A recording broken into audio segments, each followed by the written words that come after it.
Hello everyone, আজকে তৈরি করে দেখাবো চালতার আচার। এই আচার কোনো স্কুল গেটের মামার হাতে আচার না, এটা আমার হাতের তৈরি আচার। যারা চালতার আচার তৈরি করেননি তারাও আজকের ভিডিওটি পুরোটা দেখবেন, তাহলে চালতার আচার তৈরি করতে পারবেন কোনো সমস্যায় ছাড়া। চলুন দেখে নেওয়া যাক চালতা আচারের রেসিপি। আচার তৈরির প্রথমে চালতা কাটার পদ্ধতি দেখে নেওয়া যাক। একটি চালতা 4 টুকরো করে কেটে নিব। তারপর একটি টুকরো চালতা মাঝখানের আটির অংশটা কেটে ফেলে দিব।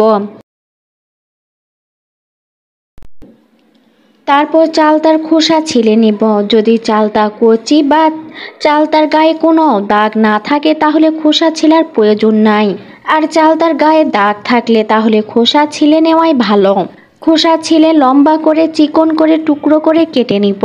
ঠিক এভাবে চালতাগুলো টুকরো করে ধুয়ে নিব। চুলাতে হাঁড়ি বসিয়ে পানি গরম করতে দিয়েছি। পানি গরম হতে শুরু করেছে। এখন কেটে ধুয়ে রাখা চালতার টুকরোগুলো দিয়ে দিব। দিয়ে দিচ্ছি সামান্য লবণ আর সামান্য পরিমাণে হলুদ গুঁড়া। চালতা 20 মিনিটের মতো হাই হিটে সিদ্ধ করে নিব। চালতা সিদ্ধ হয়ে গিয়েছে। চালতাগুলো পানি ঝরিয়ে শিলপাটায় থিতো করে নিব। ঠিক এভাবে করে সব চালতা থিতলে নিব। চালতার আচার তৈরি করার আগে আমি আচারের জন্য মশলা বানিয়ে নিব। তার জন্য ফ্রাই প্যানে দিয়ে দিচ্ছি 1 টেবিল চামচ আস্ত ধনিয়া, 1/2 টেবিল চামচ 5 ফোড়ন, 1/2 টেবিল চামচ আস্ত জিরা আর 1 টেবিল চামচ মৌরি বা মিষ্টি জিরা। সব উপকরণ লো হিটে ভেজে নিব।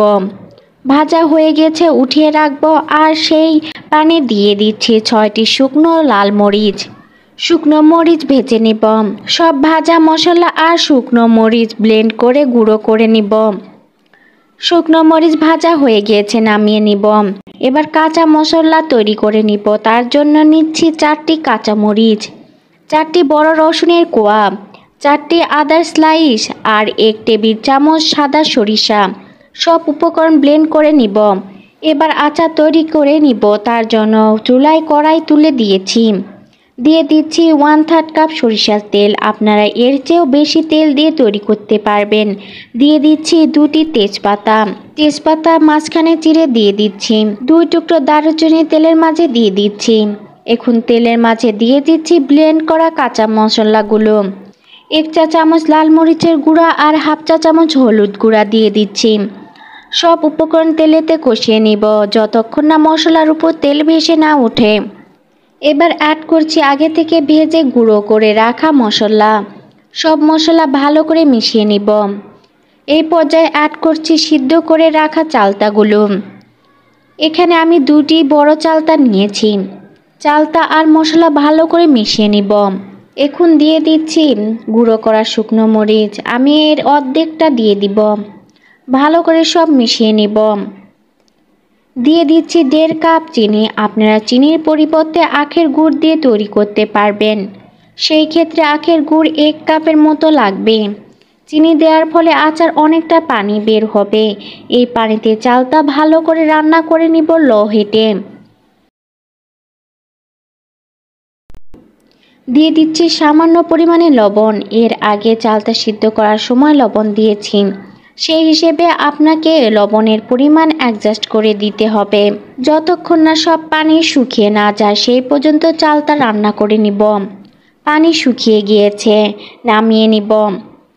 এই চালতার আচার তৈরি করে অনেক দিন পর্যন্ত সংরক্ষণ করতে পারবেন।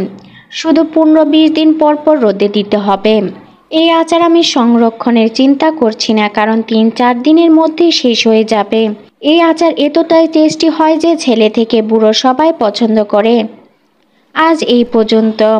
আজকের ভিডিওটি ভালো লেগে থাকলে অবশ্যই আমার চ্যানেলটি সাবস্ক্রাইব করে আমার পাশে থাকবেন, যাতে আমি নতুন নতুন ভিডিও করার অনুপ্রেরণা পাই। আজ বিদায় নিচ্ছি। আল্লাহ হাফেজ।